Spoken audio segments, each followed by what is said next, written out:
de oración, de alegría y de paz.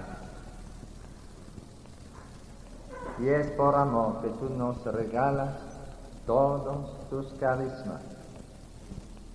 Señor Jesús, ilumínanos sobre el discernimiento carismático. Enséñanos también cómo tu Espíritu actúa personalmente en nosotros, por nosotros y a través de nosotros,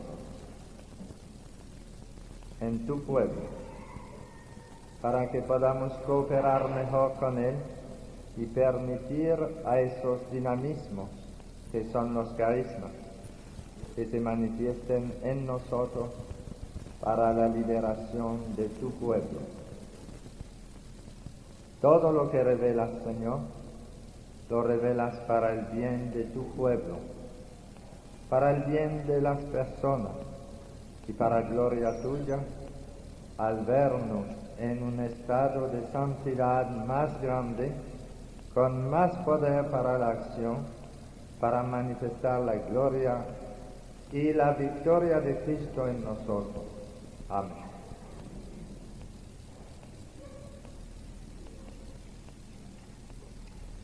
Hermanos, esta mañana queremos con ustedes reflexionar sobre el discernimiento de espíritu, de cara a la acción carismática que surge en la Iglesia como una sorpresa del Espíritu Santo. Debemos ejercitar un discernimiento espiritual que nos llevará a distinguir lo que viene de Dios y lo que no viene de Dios.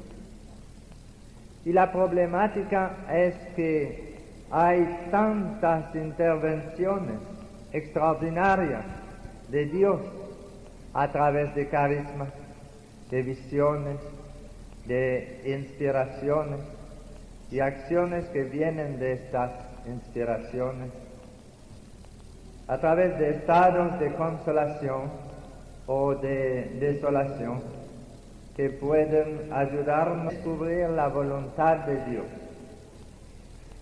Y el discernimiento no es cierta capacidad de evaluación, cierta habilidad en evaluar.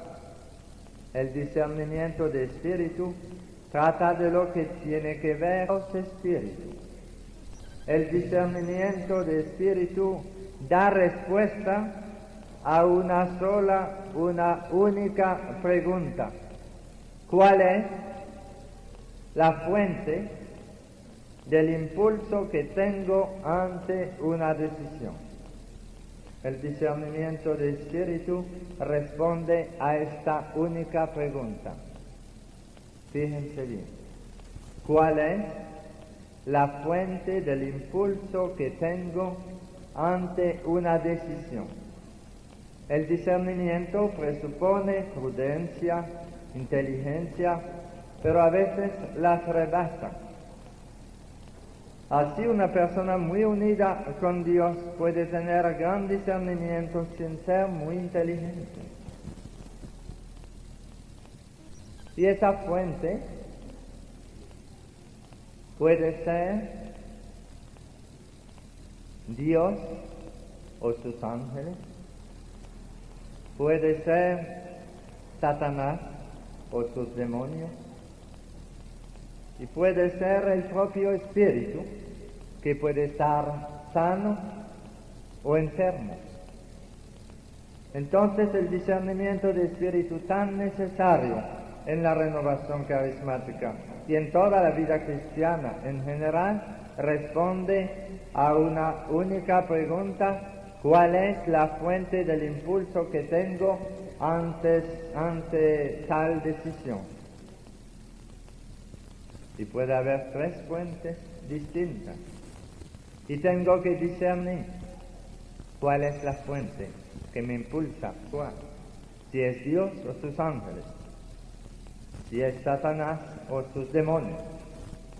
Si es el espíritu humano mío, que puede estar sano y puede estar enfermo. Y después de discernir de dónde viene lo que nos mueve a actuar, podemos actuar con más seguridad. Hay que notar también que después de una intervención de Dios o de sus ángeles, Satanás puede tratar de entrometerse y buscar hacernos daño. Así a Jesús le prometió riquezas y gloria si te prosternas y me adoras, le dijo a Jesús en el desierto. Y en los momentos más santos de tu ministerio, de tu apostolado, tú tienes que estar atento y seguir discernimiento, porque puede tratar Satanás de meter su cuchara, de impulsarse en una línea que no es de Dios, a través del orgullo, a través de alguna tentación de vanidad. Satanás es capaz de venir a confundirse a través del deseo de dinero, de popularidad, de lo que sea. Hay tres formas de discernimiento. Tres formas de discernimiento, que son el discernimiento natural. Nosotros lo llamamos muchas veces el sentido común. El discernimiento natural, toda persona normalmente sana lo tiene, pero algunos tienen más que otros. Algunos tienen un discernimiento natural muy agudo, un sentido común tan maravilloso que tratamos de consultarlo en muchas decisiones. Esta es una forma de discernimiento. Otra forma, la segunda, es el arte cristiano de discernimiento, que esto es una ciencia. Este es un arte, se adquiere a través del estudio, de la reflexión y en la oración. Uno puede adquirir el arte cristiano de discernimiento. Y la tercera forma es el carisma de discernimiento. El discernimiento carismático no se adquiere, se recibe gratuitamente, como el don de lengua, como el don de profecía, como el don de sanación. Así se recibe el carisma de discernimiento. Ahora bien, hermanos, como les decía, la primera forma, el discernimiento natural, toda persona sana mentalmente lo tiene, pero algunos lo tienen a un grado más elevado. Y ustedes se dan cuenta que es un gran don. Por ejemplo, dos locos que están trabajando juntos pueden hacer tonterías. De una vez uno se da cuenta que algo está fallando. Había dos locos en el manicomio en Quebec que estaban pintando una pared. Y los locos a veces pueden trabajar, pero hay que tener cuidado siempre, ¿verdad? Y ellos estaban pintando una sala al interior del manicomio. Y un loco estaba abajo agarrando bien la escalera y el otro estaba arriba pintando. Y el de abajo le dijo al loco de arriba: agárrate de la brocha que yo voy a mudar la escalera. Algo estaba fallando, ¿verdad? Agárrate de la brocha. No tenía sentido común. Ustedes han visto cosas así. No hay que dar muchos ejemplos, pero hay que dar gracias a Dios porque nos ha dado un discernimiento natural. A toda persona normalmente equilibrada, sana, tiene ese discernimiento natural que nos ayuda a orientar la vida. Ahora, la segunda forma, el arte cristiano del discernimiento. Esta es la forma que todos nosotros, todos ustedes, debemos tratar de adquirir, de perfeccionar. El arte cristiano del discernimiento lo debe tener toda persona que quiere avanzar en la vida cristiana, hacer algún apostolado. Debemos tratar de discernir lo que Dios quiere, lo que viene de Dios, lo que es la fuente del impulso que tenemos, si viene de Dios o no, si es nuestra imaginación o si es de Dios. El discernimiento espiritual siempre ha ocupado una posición central en la vida cristiana. Existe una necesidad continua de abrirnos al Espíritu, de tratar de discernir lo que Él quiere de nosotros, de ser sensitivo a las diversas maneras en que Él puede manifestarse. El Espíritu Santo siempre habla y nosotros por nuestra parte siempre debemos desear escucharle. Más aún, debemos saber cómo escucharlo. Nos dice el cardenal Suena en su maravilloso libro Un Nuevo Pentecostés, nos dice: creo con toda el alma que nos encontramos en presencia de una gracia de elección para la Iglesia, si es que acertamos en captarla, marcar su ruta desde el interior y preservarla de los falsos modos que no cesará de suscitar en ella el maligno, consiguiendo en cambio que penetre en ella como un renacer de primavera. Hablando de la renovación carismática, decía el cardenal Suena que debemos buscar conseguir que penetre esa renovación en la Iglesia como un renacer de primavera. El discernimiento espiritual es un arte, una ciencia, y nos avisa ya la palabra de Dios cuando nos dice Pablo en la primera epístola a los Tesalonicenses, en el capítulo 5, versículo 19 al 21, no apaguen el espíritu, pero examínenlo todo y quédense con lo bueno. El Señor puede dar discernimiento carismático en algunas circunstancias, pero lo normal es que busquemos nosotros crecer en el arte cristiano de discernir. No apaguen el espíritu, pero examínenlo todo y quédense con lo bueno. Hay cosas que no tienen sentido y Dios no se contradice. Dios, que nos da un discernimiento natural a los humanos, no nos va a impulsar a hacer cosas que contradicen el sentido común. Lo rebasa, pero no lo contradice. Y nosotros debemos examinarlo todo. Da pena, hermanos, ver en los grupos carismáticos personas que pierden el control, exageran. Había una señora en Santiago de los Caballeros, en nuestro país, en la República Dominicana, que había recibido algunos carismas, y ella estaba tan feliz con sus carismas que hacía anuncios de sus carismas como un vendedor de carro Datsun o Toyota. Y ella andaba diciendo: yo tengo todos los carismas, y un orgullo tremendo tenía porque había recibido algunos carismas. Y un día yo le dije: bueno, doña, usted tal vez tiene muchos, pero no los tiene todos. Dice ella: ¿y cuál me falta?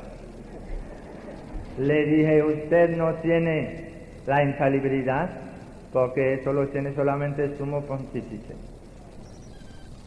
Un carisma que tiene el Papa, porque Jesús le dijo a Pedro: tú eres Pedro, y sobre esta piedra edificaré mi iglesia, y las puertas del infierno no la vencerán. Y el único hombre en el mundo que tiene el carisma de infalibilidad es el vicario de Cristo en la tierra, cuando decreta un dogma de fe o de moral, solemnemente. No se puede equivocar y no puede tampoco engañar a la Iglesia, porque el Señor le da la infalibilidad cuando se trata de un dogma de fe o de moral. Y la pobre no tenía por lo menos le dije: le falta uno. Le faltaba otra cosa también, le faltaba un poquito de humildad. A veces hay gente que recibe carismas, pero en vez de ponerlos al servicio del pueblo de Dios, los ponen al servicio de su persona. Y en vez de buscar edificar el reino de Dios con sus carismas que han recibido, buscan edificar su popularidad y buscan lucir, aparentar. Y entonces el Señor, que le ha dado carismas a esas personas, sabe muy bien qué hay que hacer. Él hace lo que ha hecho con el pan. Lo tomó, lo bendijo y lo rompió. Y ustedes verán en el ministerio carismático, en el mundo entero, personas que habían sido tomadas por el Señor, habían sido bendecidas por el Señor, y viene un momento en que el Señor los tiene que romper porque se hacen demasiado grandes y son demasiado orgullosos y ya están sacando provecho de la gloria de Dios, y no podemos nosotros apropiarnos de la gloria de Dios. Y el Señor, que sabe muy bien cómo tratarnos, nos rompe como rompe el pan. Lo tomó, lo bendijo, lo rompió y lo dio a sus discípulos. Y son muchos en el mundo entero los que han recibido carismas y pasan momentos de dificultades grandes, y algunos se desaniman y otros lloran y dicen que lo que me pasa es que el Señor te está rompiendo, porque tú eras demasiado grande para que te pueda dar a sus discípulos. Tú los espantabas y el Señor tiene que romperte como rompió el pan. Yo conozco un hombre llamado José Lezard, que es un diácono casado, que fue llamado por el Señor en la renovación carismática, de tal forma que él, siendo rico, un hombre de mucho dinero y con una familia de 7 hijos, ha sido llamado después del bautismo en el Espíritu Santo, de tal manera que poco a poco, con un director espiritual que es el padre, el abad del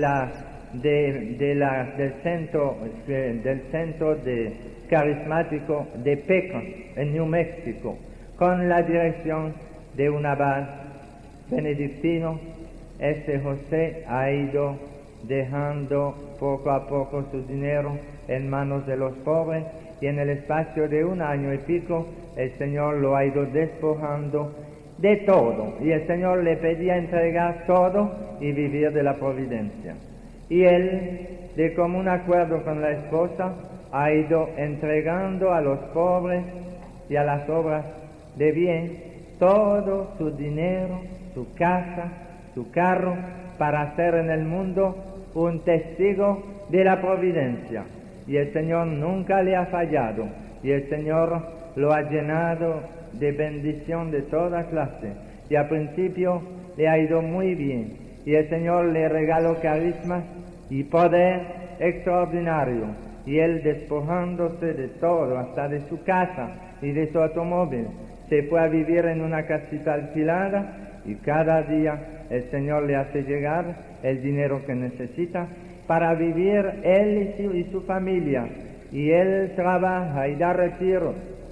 Él trabaja en un apostolado en muchos países. Sin embargo, después de 2 o 3 años de bendición grande y de mucho éxito apostólico, el Señor comenzó a romperlo. Y en su parroquia en Estados Unidos, donde vivía, cambió el equipo de sacerdotes.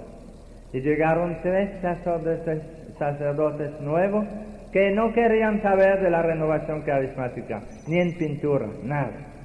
Y entonces José era diácono ordenado, diácono casado, y ellos le quitaron todo derecho a hacer algún trabajo pastoral en la parroquia. Le prohibieron totalmente todo trabajo pastoral. Decían que ese hombre estaba loco. Y entonces le quitaron el derecho hasta de visitar a los enfermos y de orar por ellos.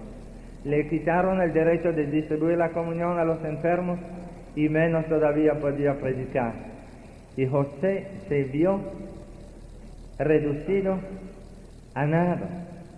Y el obispo, que es muy amigo de José, lo llamó y le dijo: ¿qué vamos a hacer? Los sacerdotes de tu parroquia no quieren que tú trabajes, nada. Y José le dijo a su obispo: si ellos no tienen el Espíritu Santo, yo no lo tengo tampoco. Ellos, siendo sacerdotes ordenados y llamados a ser los pastores de esta parroquia, si no actúan con el Espíritu Santo, menos lo tengo yo. Así que yo voy a obedecer, le dijo José. Y él aceptó esta regla de no hacer nada de pastoral en la parroquia. Durante 4 años sufrió muchísimo. Cuando salía a otros sitios, él podía hacer algo, pero la prohibición era en su parroquia, con su párroco y sus vicarios. Nada. Y él aguantó eso durante 4 años, creciendo en la humildad y creciendo. Y el año pasado hubo confirmación en su parroquia y el obispo fue a presidir la ceremonia de la confirmación, y delante de todo el pueblo reunido en la iglesia Sagrado Corazón, una iglesia repleta de gente, el obispo llamó a José, le dio un abrazo de un verdadero papá y le dijo a José delante de todo el mundo: José, lo que más necesitaba mi diócesis era de un testimonio de obediencia, y tú lo has dado. Hoy te pido que vuelva a tu ministerio de diácono. Y en la confirmación, José ayudó al obispo como diácono y volvió a comenzar su trabajo, después de 4 años de obediencia absoluta. Y ahí fue cuando José, contento, alegre, llamó a su director espiritual y le habló al abad de Pecos, contándole lo que estaba pasando. Y el abad de Pecos, muy contento también, abrió la palabra de Dios para pedir al Señor que le orientara qué es lo que había pasado. Y el Señor le dio al abad esta palabra que el abad de Pecos leyó por teléfono a José y le dice: mira lo que me da el Señor como respuesta. Y lo que abrió fue esto. Él lo tomó, lo bendijo, lo rompió y lo dio a sus discípulos. Y ahora el Señor, que lo rompió durante 4 años, lo está dando a sus discípulos. Y José trabaja con un poder extraordinario. El Señor lo ha hecho crecer en la humildad durante 4 años y ahora es un instrumento del Señor de un poder increíble a nivel no solamente nacional, sino de muchos países. Vean, hermanos, cómo debemos tratar de discernir la voluntad del Señor. Si José se revela y dice que eso es celo de los sacerdotes, que se ponen celosos, y si se revela y desobedece a su obispo y se pone a criticar y se aparta de la iglesia, él no ha sabido discernir el Espíritu en su vida. Pero si él, en actitud de obediencia, dice: ¿será que el Señor a través de esto me quiere hacer crecer en la humildad? Él sabe discernir el Espíritu en su vida. Y nosotros debemos buscar siempre discernir la acción del Espíritu Santo en nuestra vida. En vez de reaccionar criticando, debemos pedir a Jesús: ¿qué es lo que tú quieres a través de esta prueba, a través de este accidente? Si un cabello no cae de la cabeza tuya sin el permiso de tu Padre que está en el cielo, ¿por qué va a permitir tu Padre del cielo ese sufrimiento para ti? Pregúntate en tu ministerio, en tu apostolado, si acaso no será que el Señor te está rompiendo para poder después darte a sus discípulos, para que te puedan acoger, para que tú seas un instrumento con poder al servicio de su iglesia. No apaguen el espíritu, pero examínenlo todo y quédense con lo bueno. Nos dice también San Juan, en la primera epístola de San Juan, en el capítulo 4, versículo 1, no crean a todos los que se dicen inspirados. Examinen los espíritus para ver si vienen de Dios. Examinen los espíritus para ver si vienen de Dios. El discernimiento espiritual como arte o ciencia puede ser llamado también doctrinal, y a veces es personal, otras veces es comunitario. A veces en tu grupo de oración el Señor te da una facilidad para discernir que lo que está pasando no viene de Dios, por los estudios que tú has hecho de la Biblia, por el conocimiento de la palabra de Dios. A otras veces el Señor da a todo el grupo un discernimiento comunitario. No es uno solo, sino la comunidad reunida que dice, esto no es del Señor, porque a mí me cayó demasiado pesado y demasiado mal. Eso no puede ser del Señor. A mí no me ha producido paz, sino que me ha puesto nervioso. Hay un discernimiento que es comunitario a veces, porque por lo que conocemos, viendo lo que pasa, el grupo entero o casi todos dicen, no, eso no es del Señor. Ahora, ¿cuáles son los criterios de discernimiento espiritual? Como le dije, el arte cristiano del discernimiento es esto que debemos buscar, conocer, en esto debemos crecer. El discernimiento natural, la primera forma, la tiene uno o no la tiene según el sentido común que tiene. Y el carisma de discernimiento, eso no se adquiere, se recibe, y el Señor lo da. Hablaremos al final de esto. Pero lo importante para ustedes todos es que busquen crecer en el arte de discernir. Y el Señor nos da criterios de discernimiento espiritual. Primero, en el Evangelio, el Señor mismo nos ha dado una pista excelente para discernir lo que viene del Espíritu Santo y lo que no viene del Espíritu Santo, lo que viene del malo.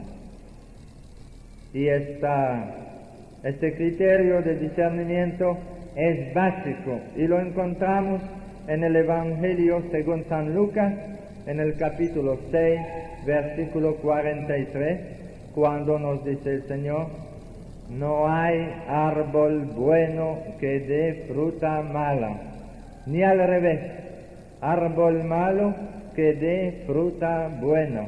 En efecto, todo árbol se reconoce por su fruto. Todo árbol se reconoce por su fruto. Si los frutos son malos, eso no puede ser del Señor. Y si los frutos son buenos, el fruto bueno viene de un árbol bueno. Y hermanos, nosotros, para conocer la realidad de lo que está pasando, debemos tratar de ver los frutos. Si hay frutos, si los frutos son buenos o si son malos. Y entonces, este criterio de discernimiento es básico y nos ayuda mucho a todos. Y debemos siempre estar atentos a los frutos, a ver si este acontecimiento a ti te produce paz, alegría, te da gozo, o si te produce frialdad, rechazo, si te da como tristeza. ¿Qué es? ¿Qué es? ¿De dónde viene? Entonces debemos conocer cuáles son los frutos del Espíritu Santo, cuáles son los frutos del Espíritu Santo, si queremos discernir realmente la acción del Espíritu Santo en nuestra vida.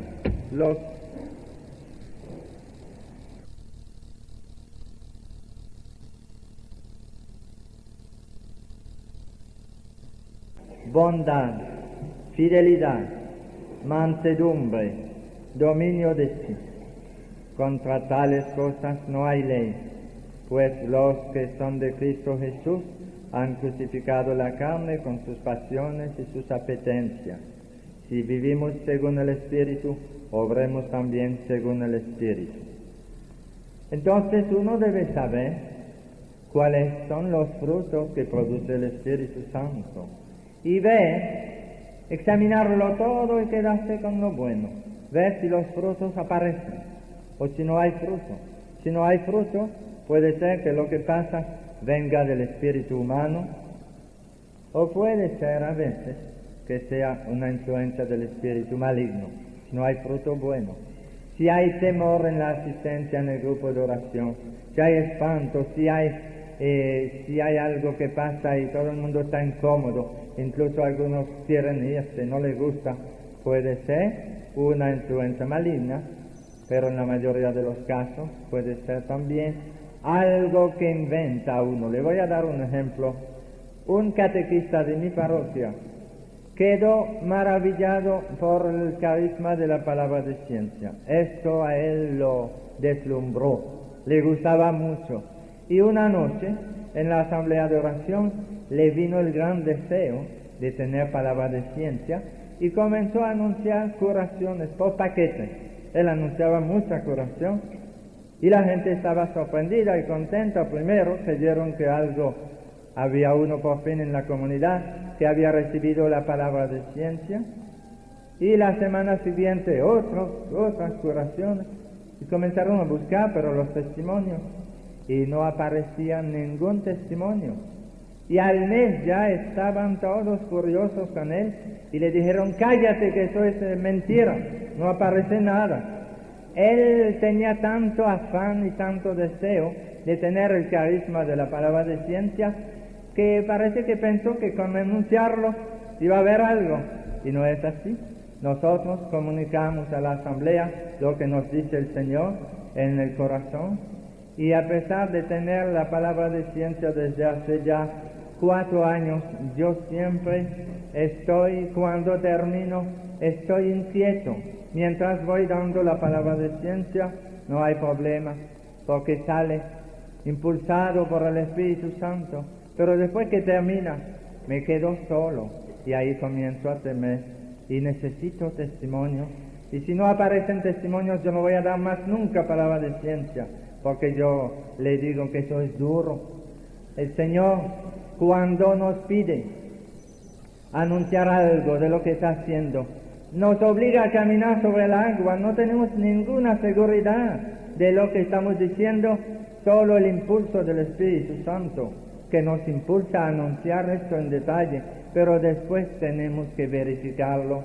Dice San Pablo: verifíquenlo todo y quédense con lo bueno.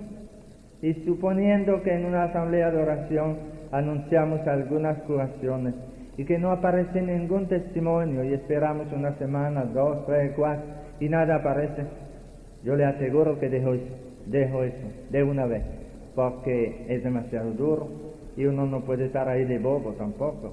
Uno está dispuesto a servir al Señor, pero le dice: Señor, no me dejes solo, yo no quiero quedarme aquí de bobo, tiene que aparecer algo, porque eso es lo más duro en el ministerio carismático, anunciar curaciones. Es una forma de ministerio, ¿verdad?, para la edificación de la fe de la Iglesia, pero tenemos que verificarlo todo y quedarnos con lo bueno.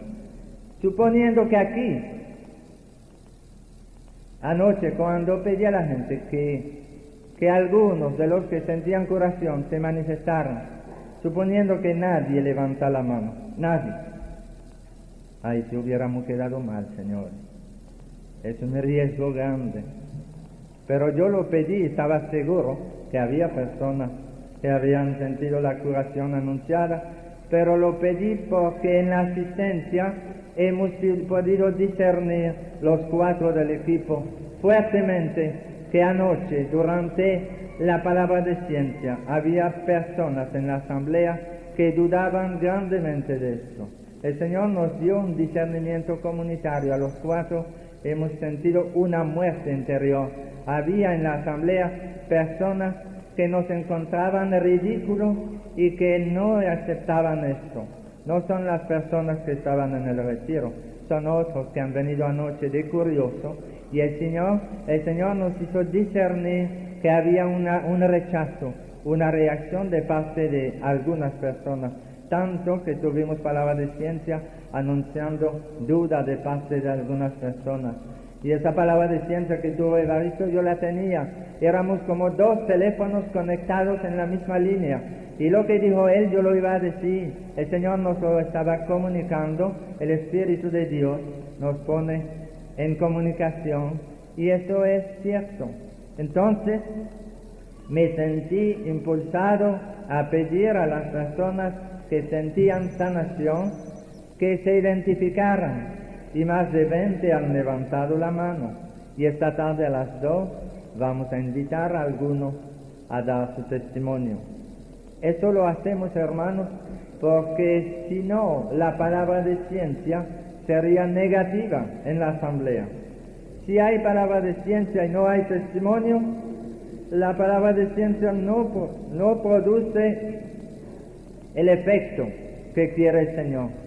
Lo que quiere el Señor a través de la palabra de ciencia es edificar la fe de su iglesia. Que el pueblo de Dios sepa que Jesús lo conoce y lo ama y conoce sus problemas en detalle. A veces el Señor nos da una palabra de ciencia dándonos la edad de la persona. A veces nos dice cuántos años tiene enfermo. A veces nos dice cuántas personas se sanan de tal enfermedad. Y resulta que el Señor nos dice que se sanan 5 de tal cosa y después descubrimos que se han sanado 7. ¿Qué fue lo que pasó? Que al anunciar las 5 curaciones, 2 que no estaban sanándose crecieron en la fe, en la esperanza, y al crecer en la esperanza el Señor dijo: a ti también te lo doy, agárralo, tómalo. Y entonces en vez de 5 ya son 7 que se sanan. Pero ¿cuántas veces hemos podido descubrir que a través de la palabra de ciencia hay personas que han aceptado su curación? Y en los testimonios hay personas que nos dicen: cuando usted anunció que fulano se estaba sanando del corazón, que uno se sanaba del corazón, en el mismo instante a mí me invadió un calor y un sollozo. Entonces la palabra de ciencia como que pone el fuego para prender todo. No es que la palabra de ciencia sana, pero el Señor la utiliza también para hacer crecer la esperanza y la fe en la asamblea. Hay que discernir todo. No vamos a pedir hoy que se verifiquen todas las palabras de ciencia que ayer anoche nos dio al equipo el Señor. No vamos a pedir la verificación de todo. Algunos darán su testimonio nada más dentro de 1 mes o 2 meses, por temor, porque están sanándose pero no están seguros, y está bien que tomen el tiempo que quieren, pero den su testimonio. Algunos a lo mejor darán su testimonio nada más dentro de 6 meses, y aparecerán al año personas dando su testimonio por primera vez, pero aparecen. Y hermanos, en el Congreso Carismático en Caracas, nosotros tuvimos problemas. Estábamos el equipo, María, Evaristo y yo, orando por los enfermos, y cada noche había una misa al exterior, y en la comunión se oraba por la asamblea, que era muy grande. Cada noche el pueblo estaba invitado a la misa de la noche, y el Señor nos daba palabra de ciencia. Y hay personas en la asamblea que nunca habían visto esto, y eso los ponía nerviosos. Sacerdotes de América Latina que estaban en el Congreso y no conocían ese carisma. Y se nos acercaron algunos a pedirnos que por favor no digan las curaciones porque la gente se pone nerviosa. Y nosotros le dijimos: pero ¿para qué el Señor nos da esta palabra de ciencia? Si no es para comunicarla a su pueblo, ¿para qué nos la da? Y entonces hubo discusión y no hemos podido nosotros aceptar esa sugerencia de algunos de quedarse callados, y seguimos dándola cada noche con el permiso de la directiva del Congreso. Pero resulta que en el Congreso, en la clausura, grabaron todo, y la directiva del Congreso quiso hacer un estudio para ayudar la fe de los que dudan.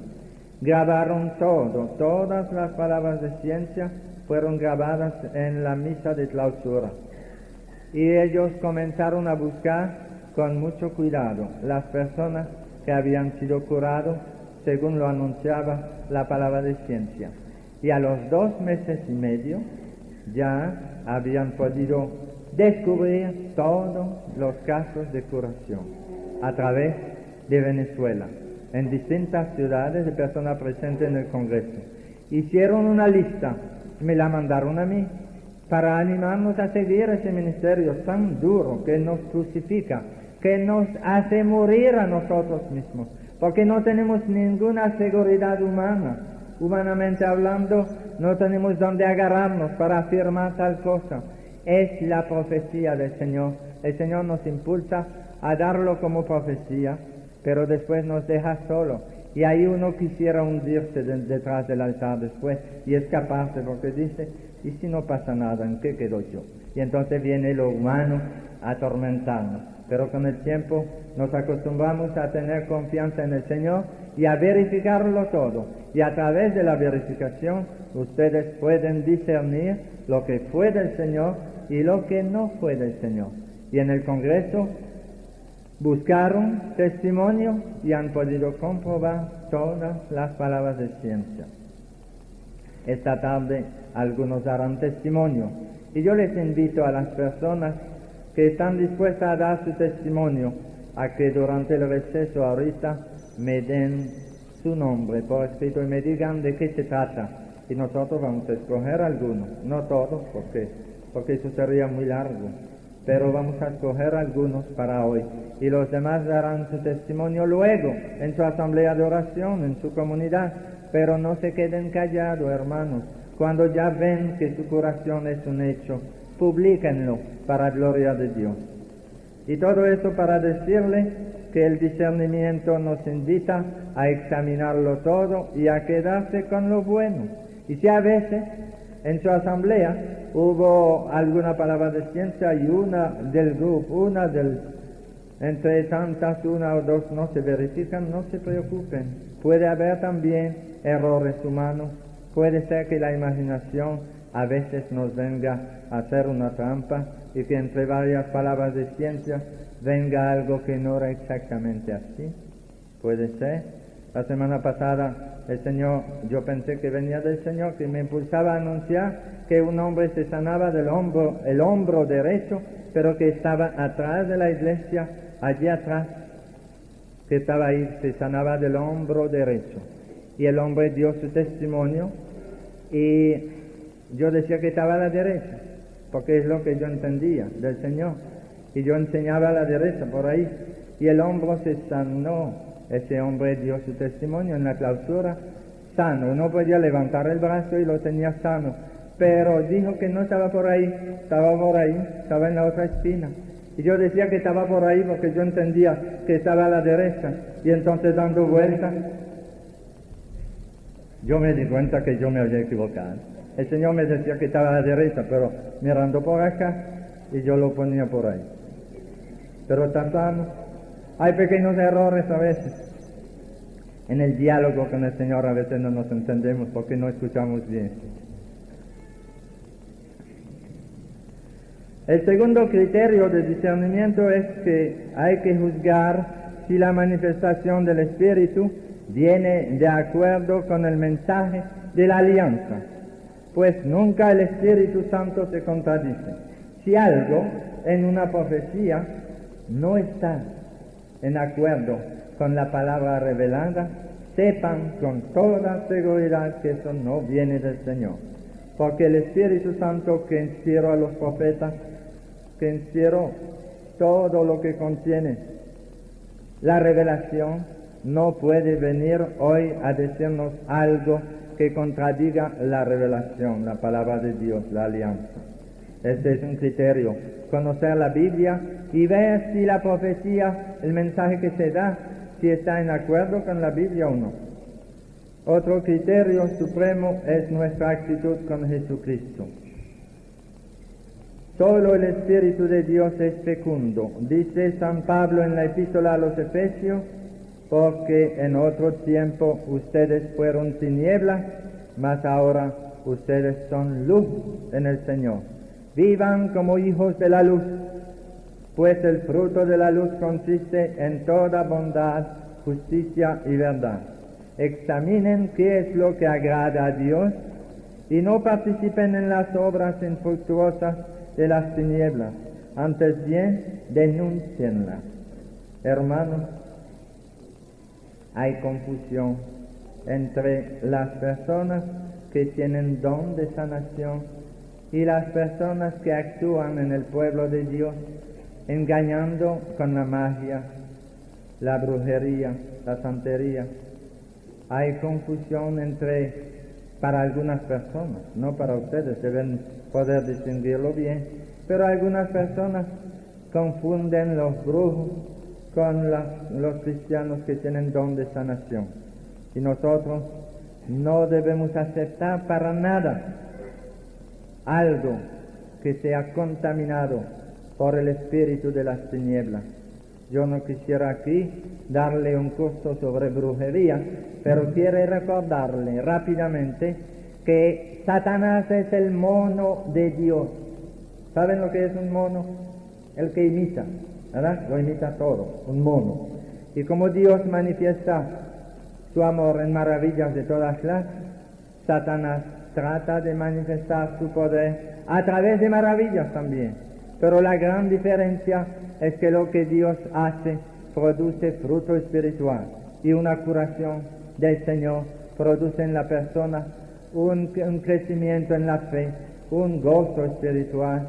Quieren publicarlo, quieren dar testimonio del Señor, y la curación que viene a través de los espiritistas, a través de los brujos, la hay. Yo conozco gente que han sido sanados físicamente con el poder de Satanás, eso es una realidad, pero no produce fruto espiritual. Nunca Satanás puede producir fruto espiritual en la persona. Y es más, hay personas que se sanan a través de los espiritistas o de los brujos, pero no quieren decirlo, y todo es callado. Y si lo dicen, como que le da vergüenza, y no quieren decir dónde fueron. Y el que se sana con el poder de Dios lo proclama donde quiera, es testigo de Cristo. Es muy distinta la reacción. Y nosotros debemos tener cuidado en no confundir la acción del Señor a través de la oración de fe y la acción de los brujos que actúan con magia negra o con magia blanca. La magia negra es cuando invocan a Satanás, a Lucifer, brujos que invocan a Satanás para sanar y para arreglar problemas de matrimonio a su manera, para atar al esposo para que no salga más de la casa, para alejar a una querida. También invocan a San Alejo.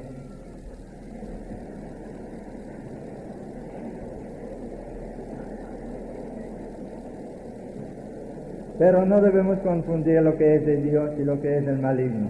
Tenemos que tener discernimiento.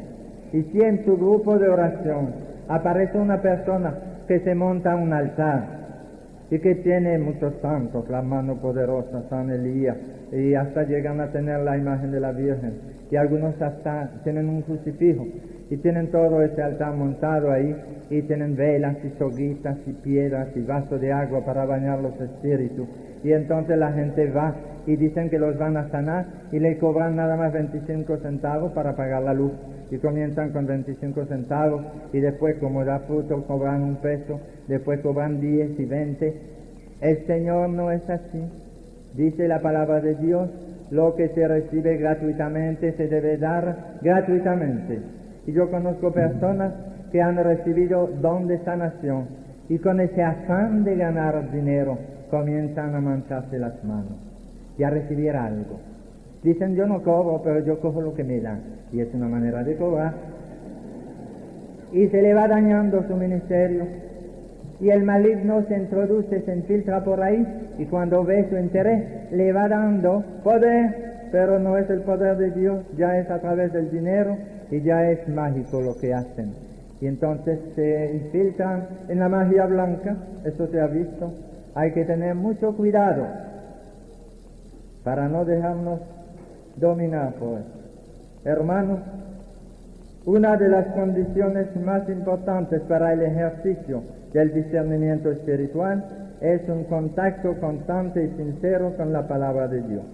Eso ayuda mucho, porque si conocemos más la palabra de Dios, vamos a tener más facilidad para discernir lo que Dios hace. Otra condición es la oración. Nos pone en condición de ventaja para buscar la voluntad de Dios, la oración. Y la libertad de espíritu. Necesitamos de esa muerte espiritual para buscar la voluntad de Dios sin prejuicio. Muerte espiritual.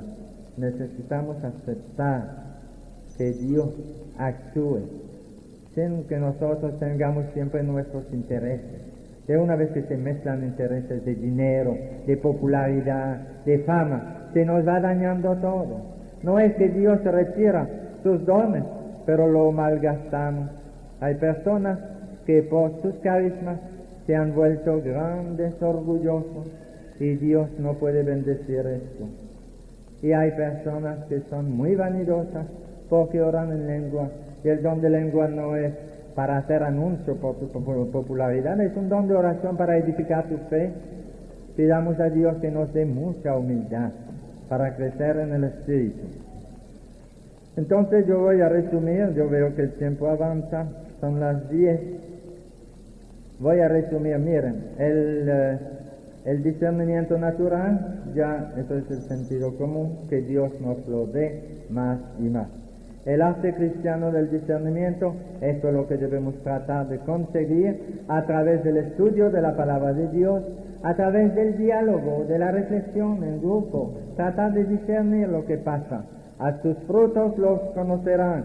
Debemos conocer cuáles son los frutos del Espíritu Santo y ver si lo que pasa produce frutos buenos o si produce frutos malos. Eso nos ayuda a discernir.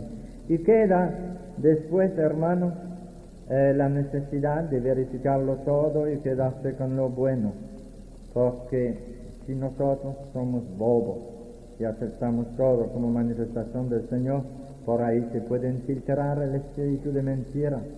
Hay que verificar los frutos. Y muchas veces lo que pasa viene de lo humano. Pero también hay que contar con que el Señor nos va a ayudar. Yo le voy a contar algo que me pasó en México en el mes de abril. Estaba dando un retiro con el padre Diego Jaramillo a un grupo de sacerdotes. Y el padre Diego Jaramillo le daba la teología, la parte teológica de la renovación, y yo le hacía los cuentos a los sacerdotes. Yo le contaba lo que está pasando en la pastoral y las curaciones y liberaciones. Y yo vi entre ellos como una reacción. Una gran parte, eran 210 sacerdotes y había 3 obispos en el retiro. Era el primer retiro carismático para sacerdotes en México. Y una gran parte de ellos nunca habían ido a un grupo de oración. Iban a ver. Pero cuando comencé a contar lo que entre nosotros es el pan de cada día, que nos contamos los carismáticos, ellos me miraban así, como un ser extraño. Como que decían que ese muchacho de Nagua piensa que nos va a engañar aquí. Y yo vi la reacción de ellos y me sentía mal, porque se ve la gente cuando no lo cree. Entonces le dije a ellos, yo entiendo que para ustedes es difícil creer todo esto, pero el Señor nos va a ayudar. Esta semana ustedes van a ver lo que va a pasar. No hay enfermos entre ustedes. Y dijeron que sí. Entonces comenzaron a levantar la mano y yo descubrí con sorpresa que casi todos los sacerdotes están enfermos. Iban levantando la mano. Le dije, bueno, el jueves a las 5 vamos a tener una misa por los enfermos y vamos a orar en la misa, en la comunión por los enfermos, y ustedes verán, el Señor va a sanar a muchos enfermos entre ustedes, y ya no podrán, porque aquí no hay vieja. Nada más hay 210 sacerdotes y 3 obispos. Aquí no hay vieja. Y vamos a tener mucha curación y ustedes verán que es verdad. Yo estaba seguro que el Señor no nos iba a dejar solos en este asunto tan serio. Necesitamos que nos ayude. Porque si nos manda a proclamar su palabra y después nos da los signos, nos deja solos. Y uno queda mal y el Señor no nos hace quedar mal nunca. Y le dijimos al Señor, ven Señor y sana. Y entonces el jueves llega la misa por los enfermos y la oración. Y el Señor nunca me había dado palabra de ciencia tan exacta como aquella tarde. Pero ustedes no se imaginan lo que le cuesta a uno, como humano, delante de un grupo de sacerdotes, algunos muy buenos teólogos y profesores de seminario y de todo, comenzar a anunciar curaciones. Y si eso no es verdad, al otro día me cogen preso, ¿verdad? Y yo estaba ahí, después de la oración por los enfermos y la oración en lengua, estaba como medio asustado delante de ese público. Pero comienza el Señor a darme palabras de ciencia con exactitud. Y la primera era, aquí hay un sacerdote de 48 años de edad que sufre del corazón y en este momento el Señor te está sanando. Dale gracias y date cuenta de lo que te pasa. Y el sacerdote que estaba ahí a la izquierda comienza a sollozar y se sienta en el banco y llorando y sentía su curación. Y la segunda palabra de ciencia era, aquí hay un director de seminario que sufre de la columna vertebral y en este momento siente un frío intenso en la columna y el Señor se sana. Y hay otro que comienza a llorar. Y así el Señor seguía dando palabras de ciencia y al fin de media hora esos sacerdotes parecían una balsa de viejas llorando.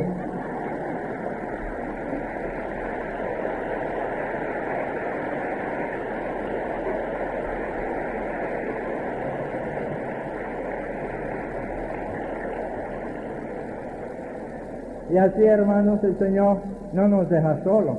Él nos pide algo muy arriesgado, pero si nos dejamos llevar de su espíritu, Él viene y actúa. Y entonces al otro día yo me reía porque yo le había dicho que no había vieja y al final yo decía, aquí sí hay vieja.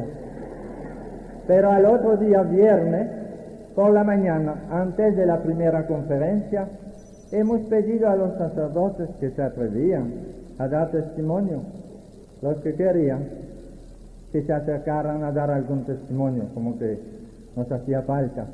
¿Y saben lo que pasó? Que hubo 13 sacerdotes que se levantaron y vinieron uno por uno a dar testimonio de su curación. Y ahí apareció el director del seminario, que de eso no hay paquetes en una asamblea de sacerdotes, porque no hay tantos seminarios. Y era un gigante de 6 pies y pico. Y llega él y dice, yo tenía años que no encontraba postura en la cama, porque yo sufría de la columna vertebral y yo no podía encontrar postura para dormir. Y dice, anoche yo llegué a mi cama, después de sentir esa curación, me acosté y dice, ya daba vuelta en la cama y no encontraba más dolor de ninguna manera. El Señor me sanó. Y así dando su testimonio. Y el Señor a través de los testimonios edificando la fe de su clero. Es curioso como hay sacerdotes que tienen una fe muy racional que no ha bajado al corazón. Y el Señor quiere edificar más la fe de su clero también. Y resulta que el viernes, ahí vino el problema. Ya el viernes, después de la charla, todo el mundo quería oración por esto y esto, venga a orar por mí. Tuvimos que acostarnos, el padre Diego Jaramillo y yo, a la 1:30 de la mañana, cansado, todo el mundo quería oración. La suerte que no se oró por ellos el primer día, porque nos iban a matar. Yo no sabía que los sacerdotes también pedían tanta oración. Y el fruto de esto es que el Señor va edificando la fe de su pueblo entero. Y ahora, eso quiere decir que mi charla terminó, porque se acabó.